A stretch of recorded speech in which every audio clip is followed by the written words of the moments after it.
Welcome in Rose City to Soccer Made in Portland. Here with Chris Reifer, I'm Ryan Clark. It is a beautiful Friday here in the Pacific Northwest. Your Weather Made in Portland segment doesn't get better than this. Yeah, it doesn't get much better than this. Doesn't have an exact temperature off the top of my head here, but it's beautiful either way. I enjoy it. It is fantastic. And with that, good vibes over. This is going to be like Taylor Swift new album level, vibes here on this podcast for the next bit.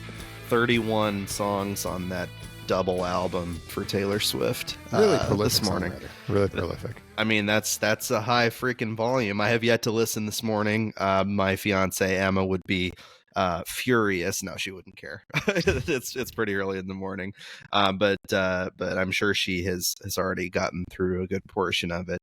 So I'll get to that at some point today, but there's some big news in the soccer front to talk about. The Thorns have technically sort of moved Mike Norris to a new position, but really the writing was on the wall for him to no longer be the head coach given the team's performance to start the season. But let's just go with what the official information is. It's that the Thorns have moved Mike Norris into a technical director position in the front office, so he will work with Karina LeBlanc in the front office, and they have decided to change at the head coaching spot, of interim from within to have Rob Gale be the new interim head coach for the Thorns, and conduct a global search for the new head coach. Now, of course, there's a lot of folks in the soccer community who are like, there's a guy that's been in the stands for the last few weeks that they think should come back, and Mark Parsons, but he is one of who I think will be many candidates the Thorns consider. If you just want to talk about Mark, I mean, he's obviously going to get a call, right? Yeah. I mean, just like on Sporting Merit alone, he is a good coach who is available.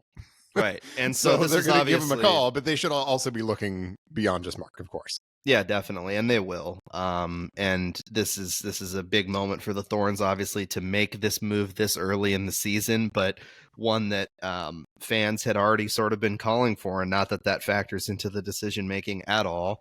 But the way that the team looked on the field objectively through these first few games without a win, it was just not good enough. It was not up to the standard that this franchise has set over the past decade plus. And somebody sort of had to be the fall person for it. It was definitely, I think, a move that, and you touched on this a little bit on social media. This is a move that dated back, I think, to last season and sort of the midpoint of last year, where things started to take a turn for the Thorns after players got back from the World Cup. The back half of last season was not very good. It was very shaky, and frankly, the fact that the Thorns finished in the position they did to be able to host a semifinal game, it's a credit to the players for sure, but credit to everybody involved to even get to that point, given how much they were struggling. Gotham was clearly the better team in that semifinal match. And there was worry of that being the sort of mark of the end of the dynasty, right?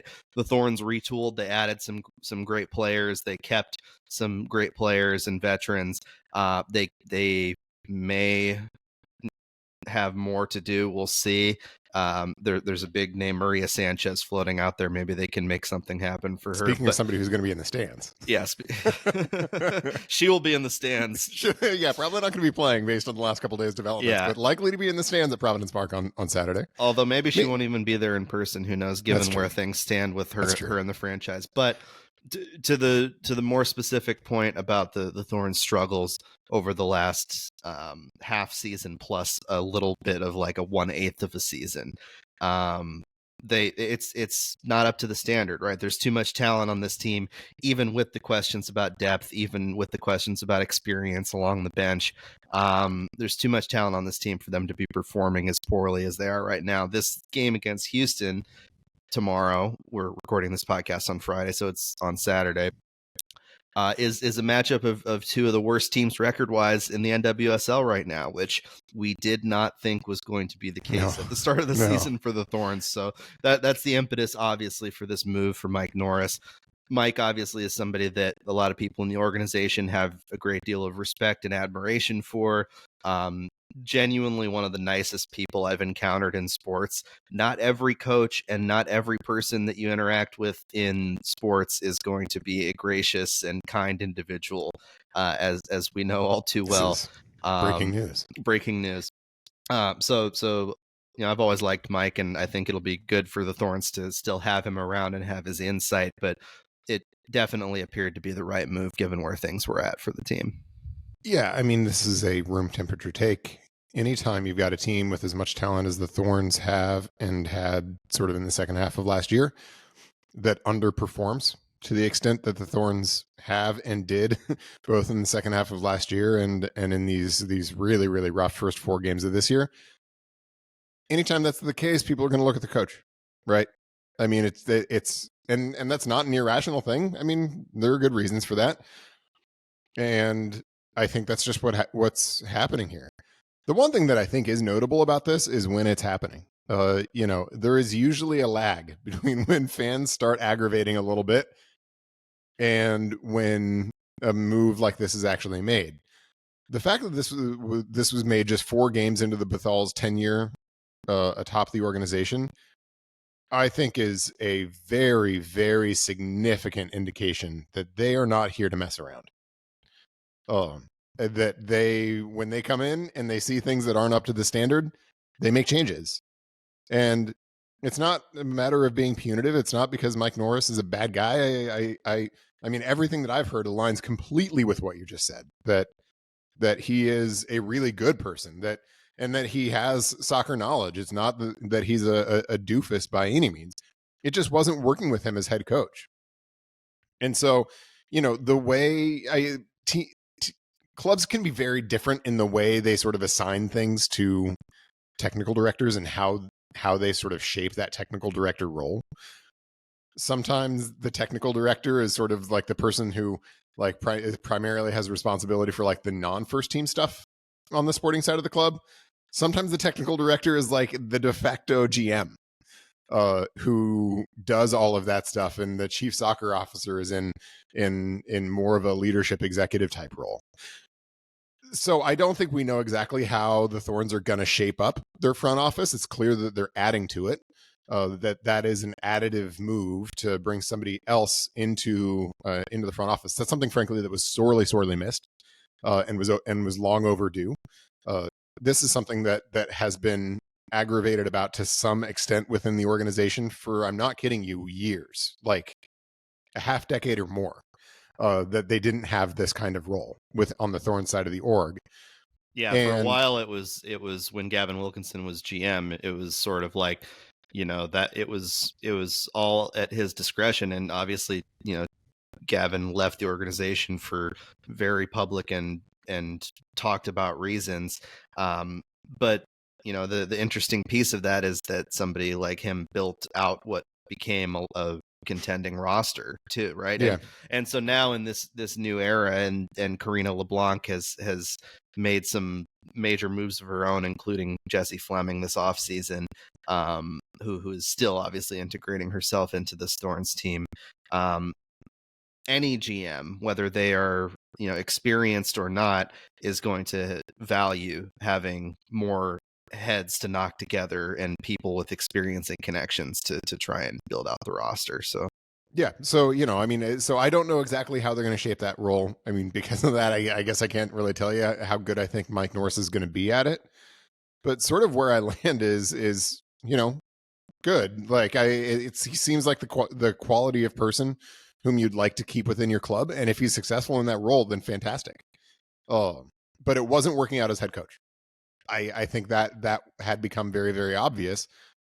And frankly, huge credit to the club's leadership and the club's new leadership for recognizing that at this point, instead of 2 months, 3 months down the road when the season may have gotten away from them entirely, and sort of playing it out that way. We'll see how quickly the global search for a coach happens. Sometimes it's pretty quick, sometimes it's not.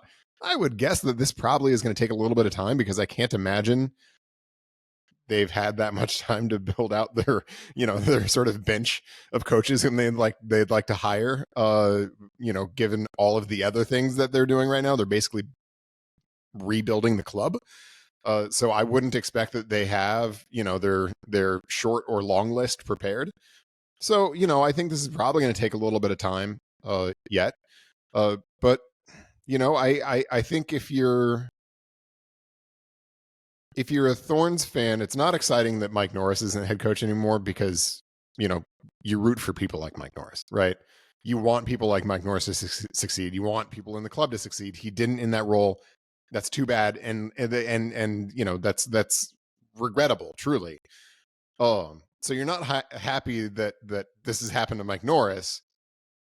But frankly, I think you've got to be a little bit excited about the way the new leadership in the club is going about putting their imprint on the club. I think that for a long time, it's felt like the path forward out of the last few years with the Thorns was unclear. Now I think it's clear as day, and that's exciting. So, and my apologies for bringing up the vibes there. I know I promised the bad vibes. I guess I'm breaking that promise. I actually think that is the encouraging thing.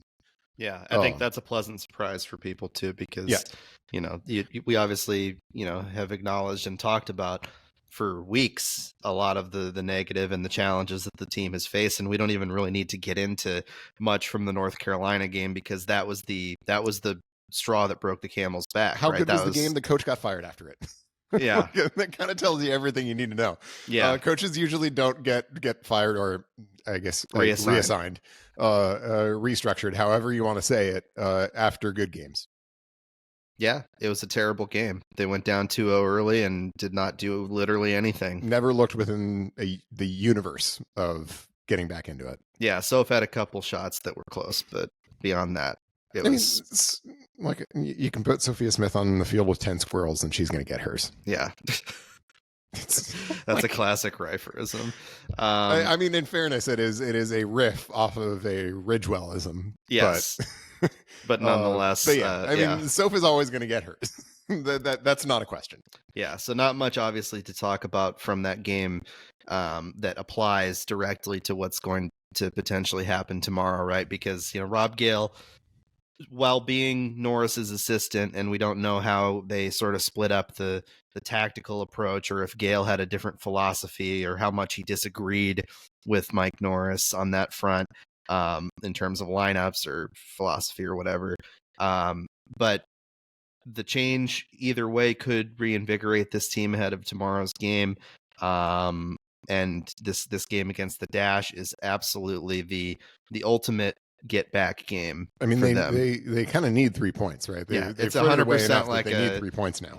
Like a come out, win 3-0 and sort of get your little confidence back, regardless of how things play out under Gale over the next few weeks, and if he can sort of right the ship a little bit. You need this one in particular. You just got to do what's in front of you. Yeah, no question. And that's the challenge, and it's a Houston team that's in its own bit of crisis right now. It is really significant that, I mean, their best player, whom they just re-signed this last offseason, 4 games into the season, is demanding a trade and publicly confirming that she's demanding a trade. Wow. I mean, that doesn't happen much. And they're even in some leagues, certainly the NBA, there are like, you get fined for doing that. Yeah, you just use Shams Charania to that's exactly right. To share your thoughts, or other members of the media who are willing to carry your water. Yeah, have your agent call Woj or whatever. But like, you know, I mean, that's really something. And frankly, it's clear that there's some degree of backstory here that hasn't been publicly reported, isn't out there. Because to go from signing a long-term lucrative contract extension to this point in the space of 3 or 4 games, given sort of how this has come out over the last week or so, is really, really extraordinary. And so, I mean, that it's going to be interesting to see, frankly, how the Dash are coming together and how they are going to show up in light of all that. So, I mean, this is kind of the crisis bowl between these two teams this weekend, and we'll see which is looking more poised to get out on the other end of it. Whether the Thorns, I mean, look, every team in the league could use Maria Sanchez. Very good player. There's a reason she signed a 7-figure extension last year. Very good player. I think the question is who has the cap space and who can make the cap space to go get her. And I am doubtful to some extent that the Thorns have that ability. But I mean, that's why you have a technical director and a chief soccer officer to figure those things out and see if there's a way to do it and if it makes sense. So the Thorns now have more horsepower in their front office to try to pull things like that off. I would guess this one probably isn't in the cards, but I mean, look, every club in NWSL, when they heard that, took a look at their roster, took a look at their balance sheet and said, could we put something together? And I'm sure the Thorns are no exception. Definitely. And the coaching thing obviously is going to be hanging over a lot of what happens in the next few weeks, right? It's people are going to be keeping an eye on who the Thorns pursue. Obviously Parsons is among the names near the top of that list. Twyla Kilgore is another one that I've seen people presumably float. With the women's national team through the World Cup, at least, I would think. Through the Olympics, you mean? The World Cup would be a long time. The Thorns are not going to have an interim coach for 3.5 years. No, through the Olympics. Yeah, they won't have it for that long. But yes, I mean, she's a name that I've seen people suggest, but to no degree has there been even a whiff of a rumor yet.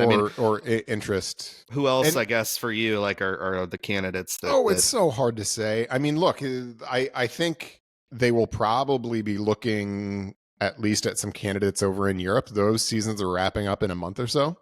And so those kinds of candidates may be more available. I'm sure they're going to dig into associate ranks within NWSL at least, or assistant ranks at least within NWSL. I think Mark Parsons is probably fair to say the hottest NWSL free agent currently, sort of former NWSL coach without a job. Obviously that didn't go great with the Spirit, although I'm not sure the Spirit underperformed all that much relative to their roster last year, but it didn't work out. Yeah, and a lot of folks were critical of the move for him to be let go anyway. Yeah, so. And so I mean, so he had a little bit of a short leash there. The Thorns will obviously, in considering him, look into why that was, of course, and had a bit of a short leash with the Netherlands as well. Something that I thought made very little sense. In that respect, but put that up against his track record in Portland, which was phenomenal. And yeah, was just phenomenal, nothing short of it. And this is somebody who had a major hand in drafting Sophia Smith and Morgan Weaver, yep. which is a franchise altering thing in its own right, despite all the on-field accomplishments. So absolutely. And so and obviously somebody who's known to a significant chunk of the roster. So if you would expect somebody to be able to come in and be sort of plug and play, I mean, Mark Parsons would be. Now, for all of those reasons, it's pretty obvious that they're going to consider him, right? It would be kind of crazy if they didn't. But I think the search is and should be broader than that. And I think they need to sort of do their diligence on this. I think Rob Gale will definitely be somebody that's in the mix too, even though he's in an interim role. An interim always is, but he in particular, just given what I know about sort of his relationship with the players on the current roster, what he's overcome personally to continue to be around this team and dedicate himself to being a coach. He's definitely somebody that you should consider a top candidate for this job. And that would be a tougher sell for sure, as I'm sure you were about to make the point of, to the fan base and to people more broadly, that you're just promoting from within in the same way that you promoted from within when you hired Mike, right? Because Mike was Rian Wilkinson's assistant. Turns Obviously, into Rian a nesting Wilkinson doll of leaves. coaches, basically. Yeah, and that has not always proven to be a successful model in the past. But if Gale's the best candidate, the immediate past has proven that not to be a super successful model. Yeah, so I think this is probably a moment where they're more likely to look external. Just given all new ownership, given everything sort of surrounding it, kind of the train going off the tracks a little bit in the last 9 months or so. I think all of that suggests that this is more likely to be an external hire. That said, if Gale comes in and they go on a big winning streak and they play phenomenally under his leadership for in the next couple months in which they're doing this coaching search, that of course is going to make a case. But I would think he would have to make a pretty compelling case in order for that to be a realistic possibility. Yeah, you look at the Timbers. Miles Joseph had a great run, and he made it as good a case as one could probably make. But they went external, and so that is currently playing out as it is for the Timbers. And they actually, just to make a hard transition into what the Timbers are up to, they tied LAFC 2-2. What was for stretches one of the better performances they've had as of late. But unfortunately, early in the second half, Maxime Crépeau gets sent off.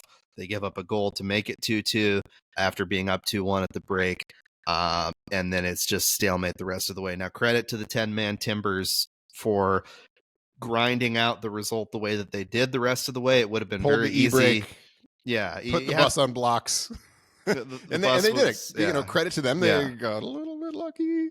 But they did it. So credit to them. Yeah, definitely. And so that is a result that they would hope would be a sort of momentum shifter after several losses in a row and a real struggle in this early part of the season. So they're hoping to continue that momentum, but unfortunately they get the Columbus Crew tomorrow, which is not exactly an easy to talk about buses. It's not an easy bus to get hit by in the case of the Portland Timbers. Are there easy buses to get hit by? No. Are there buses out there where if you get hit you're like, all right? Probably like a toy bus, school bus. Yeah. Like you step on one of those suckers, bare feet, holy smokes! On the ground, that or Legos or anything else that kids will leave around. That's rough. But this is a tough one, regardless, for the Timbers against Columbus. Looking back at that LAFC match, just your 10,000 foot view of how that could potentially shift momentum and what was good about that game for them. This team's way too talented to be on how many points per game? 1.1. That's the one. Way too talented for that. Way too. Again, my apologies for bringing the vibes up a little bit, but this is kind of like mixed ambivalent vibes, I guess. I mean, this is a top 4 team in a weak West. I mean, that's where the Timbers should be competing. Unambiguously. I mean, there aren't 4 teams in the West that are pulling the attacking moves that the Timbers are pulling. And I mean, Evander is playing more consistently and at a higher level than he was at any point last year. Still has some work to do on consistency, but when he's playing well and he's doing it more than he was last year, he's at a higher level, and the level is very, very high.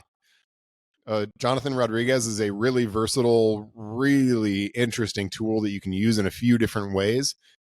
Not necessarily always just to create for him, but when you're using him to create for others, he's really effective.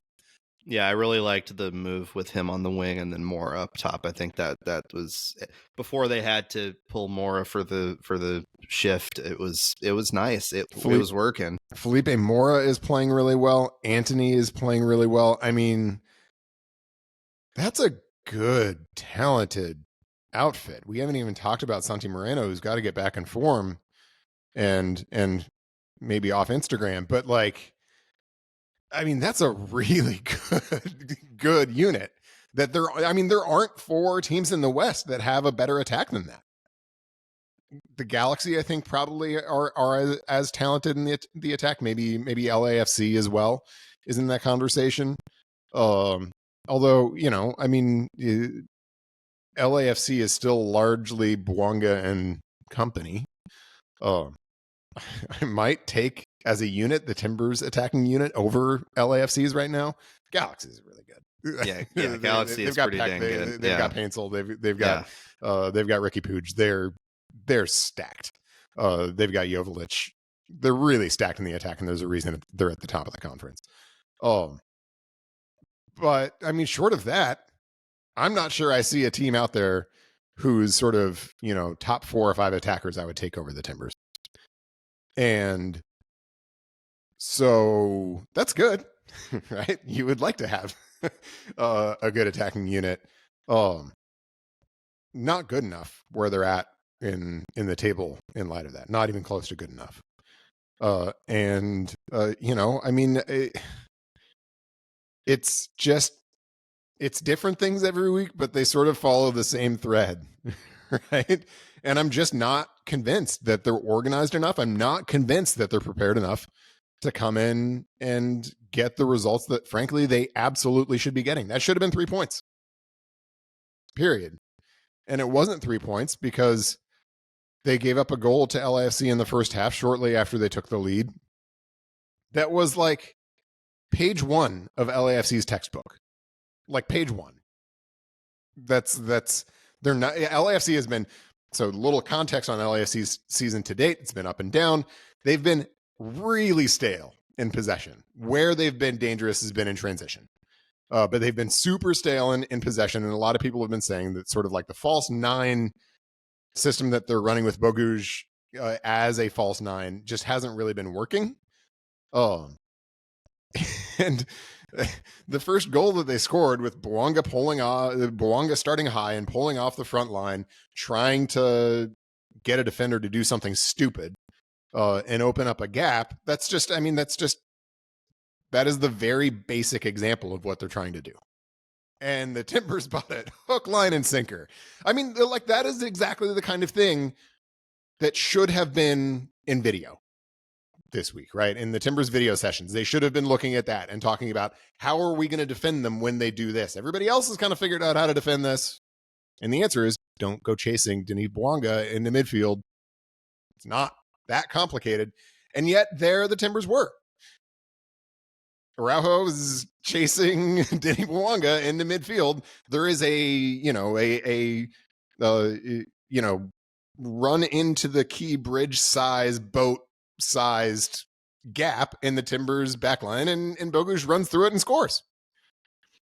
Yeah, and that consistency at the back has been no ball pressure, the biggest issue, right? It's massive hole. It's guys chasing, like especially on the edges, like Mosquera chasing in recent games. Like it's been a thing, and so that little blip, like even though you feel like you had your best overall performance of the last several weeks, that little blip is all it took for a team like LAFC that has that attacking talent to just take advantage, and then you drop points, and every one of these drop points, as our old friend Gio Savarese will tell you, over the last couple of years, it's just backbreaking. It is so They've played difficult. 4 home games and only won 1. Yeah, 4 home games and 1 win.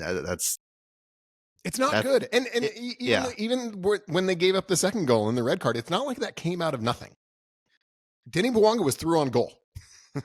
That's what you don't want to do against LAFC. Like, that's what you want to take very great care not to allow to happen, because that is the only phase of the game in which they've been really dangerous this year.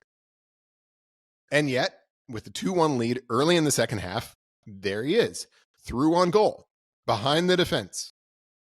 And I know people have been debating whether he was offside or onside. The geometry geniuses out there said it was within about 1/8 of an inch. And when they say it's within 1/8 of an inch, I don't blame the AR for keeping their flag down. I would frankly prefer in that instance that they keep their flag down.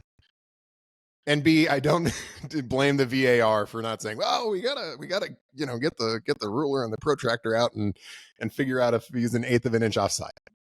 I don't care that they considered that onside. Frankly, there's lots of good for the game reasons not to be that exacting about offside. That defeats the entire purpose of the rule, frankly, if you're that exacting. The rule actually used to be very expressly the benefit of the doubt goes to the attacking player. And they're starting to shape rules back toward that principle. And so I have no problem with that being considered onside and allowed to continue. And the red card's it's pretty obvious dog sell.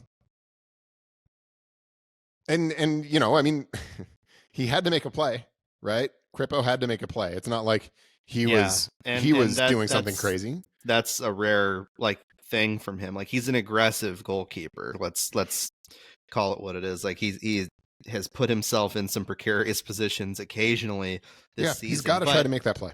But you would rather have somebody like that's you know, throwing their whole body into it in that way, as long as obviously this sort of thing doesn't happen again. But you know, you'd rather have somebody like that has showcased that, you know, instinct and aggression that Kripo had. If he sticks to his line, it's a goal. Yeah. I mean, if he sticks to his line, Bouanga scores easily. Yeah. And so he's got to try to come out and make that play. And so, you know, I mean, yes, you can sort of say, oh, the red card was unlucky. I mean, the red card was because the Timbers put themselves in a bad position. And yes, you can look at Claudio Bravo when Miller and Araujo are stepping up, Bravo's dropping. But that's disorganization. Like, that's folks not knowing how they're defending a particular situation. That is organization. That is preparation. And those are the things that the Timbers are getting wrong, and those are the reasons why they're dropping points. And frankly, when you have multiple players getting these things wrong, when you have a midfield that is pretty consistently passive and is not being aggressive, its instinct is to drop and drop and drop and not step to apply ball pressure. When you have these things, you end up looking back at the coach, right? I mean, it's preparation. And I mean, it's again, the non-genius level take of you've got a roster that is more talented than its record. It's what was Mike Norris's undoing for the Thorns. And if it continues for the Timbers, it's going to be Phil Neville's undoing. He's not had a good start to the season, Phil Neville. He's had a poor start to the season. He has time to get it together, to be sure. Nobody is calling for his ouster, and rightfully. But he's got to start getting it together because these next 3 games are all going to be challenging. They go to Columbus. I don't think Columbus is going to be in full punt mode. They have, in the following weekend, they've got their CCL semifinal opener. So I wouldn't be surprised if we see some minutes management from Nancy, who just signed a big extension for good reason. I would extend the ever-loving crud out of his contract if I were Columbus, and they did. Yeah, put it through like 2040. Who cares? He's the best coach in MLS. I think that's basically a unanimous opinion. And you know, so for good reason, they've been phenomenal. They've been the best team in the league. There's a reason why they're the only MLS team in the Conca Champions semifinal. And you know, so I think they're going to be probably managing minutes a little bit before they head to Monterrey. I think that's who they've got. Although I think that first game is in Columbus, the first leg. But I don't expect full punt mode. They're important enough league points. It's at home, an interconference game. It's a game that they're going to feel like they can get 3 points out of. And so I think they're going to play a good number of guys. And if they play a good number of their guys, it's a tough one. It's a really hard one for the Timbers. And then the Timbers are going to go to LAFC, as discussed. Not going to be an easy game. And then they're going to go to Charlotte, a team that's actually showing some teeth under their new coach. And is a difficult cross-country road trip. If the Timbers come out of those 3 games more or less where they're at in the table now, it's going to start to feel a lot more like squeaky bum time. And that's notwithstanding a more favorable schedule coming up in May. It's still going to start to feel like, okay, they've got to do it now. They've got to take advantage of these next home games now, because if they don't, curtains. Yeah, and it's a different dynamic, I think, than where they sat last year, even though it is a similar situation, right? They started off slow, which is just same as it ever was, right? But this season there's more of the impetus because of the talent that you were talking about, right? The Timbers last season, they had these obvious and glaring deficiencies in the roster that had gone unaddressed, and they were sort of just like, you know, it was a bit more of a patchwork. It was a bit more of a patchwork situation, whereas now you're like, okay, we've put together these pieces. How do they fit together in a way that allows us to show that we are that type of top 4 team in the conference, like you said, that we are one of the better teams, as they hope they are in MLS. In right? Formula One parlance, last year they were like Haas, right? They had a fundamentally, deficient car that they were just trying to like scrape together to get across the finish line and to compete. This year they're more like 2022 Ferrari, right? The car is phenomenal. They just can't get out of their own way. I've never watched a second of Formula One. Like 3 people who listen to this podcast will understand that reference, but those 3 people are going to be ride or die on it. That's good. You got to hit all the different demos on the podcast. Make everybody feel like they're part of the family. There was a weather reference earlier. There was Taylor Swift. Now there's Formula One. I really feel like we're something for everybody. Yeah. We're not algorithmic in our thinking here. We're We're trying to make sure everybody gets. We are actual included. Humans. We are not AI or anything like that. Although if you took these podcasts and put them into some sort of AI system, I mean, AI would definitely figure out that I'm going to point out 1.1 points per game at some point. Exactly. Episode, right. The AI would be able to produce our voices, undoubtedly, and that would absolutely, that 1.1 points per game piece would come into play at least once a week. So. Are you suggesting that people deep fake our podcasts? I'm suggesting that it's a possibility that it could happen in the future if we're not careful. So, if anybody has the motivation to deepfake our podcast, please don't, for the love of God. Yeah, please don't. First of all, but like, if you are so motivated to go do that, there's so many potential hobbies out there in the world for you. And there's so many more important podcasts you could be doing it for. I just why us? Right. I'm getting mad at something that's not real, that doesn't exist, that has not even been suggested by anybody. Hey, getting mad at things you made up in your own mind is that is an American tradition. So. It is. It's an American tradition. It's an online tradition. It's a sports fan tradition. It's part of our lives. So the Timbers, they play obviously Columbus in that next one. That's 4:30 tomorrow, 4:20 on MLS Season Pass. Blaze it. Yes, they are hoping to blaze it tomorrow. And then LAFC a week later, Charlotte the week after that. But any other parting thoughts on either team, on any completely unrelated items that we did not touch on today, Mr. Rifer? I hope they start playing better soon. It's a lot more fun to talk about when they play better. Both teams. Okay, this has been a, I haven't calculated what their collective points per game are this season, but it's less than 1.1. It's even worse than that. Yeah. The Thorns have a lot to do with that. So yeah, not great. Like there's a connection issue. Okay, I'm back. We're back. We're reconnected. There was a brief interruption right at the buzzer here, but we appreciate all of you for listening this week. Follow us on Twitter at SoccerMaidenPDX, at Chris Rifer, at Ryan T. Clark. Like, subscribe, leave a review, and we'll catch you next week.